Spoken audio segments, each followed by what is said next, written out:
এই জমানার মিথ্যা অভিযোগে সাজানো পাতানো একটা আদালতে তাদেরকে বিচারের নামে প্রহসন করে হত্যা করা হয়েছে। হ্যাঁ, দুনিয়ায় হত্যা করা যাবে, কিন্তু আখিরাতে কেউ কাউকে হত্যা করতে পারবে না।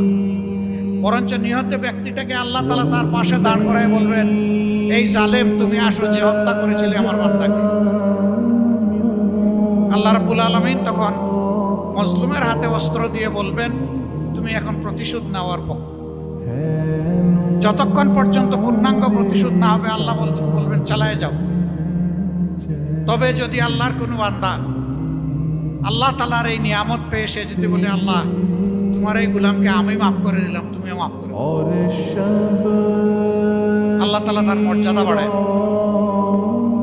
সম্মানিত ভাইয়েরা, এই জন্যে আমাদের এত কষ্ট দেওয়া হয়েছে 15.5 বছর, কিন্তু আপনারা সাক্ষী। গত বছরের 5 আগস্ট রাতের বেলায় আমরা বলেছি, প্রিয় সহকর্মী বৃন্দ, অতীতের সমস্ত কষ্ট এখন পায়ের তলায় ফেলে দেন। কেউ কারো উপর কোনো প্রতিশোধ নেবেন না।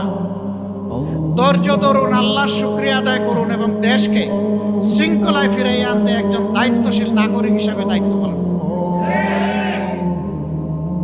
ওবায়দুল কাদের সাহেব দফায় দফায় বলছিলেন, আওয়ামী লীগ যদি ক্ষমতার থেকে সরে যায়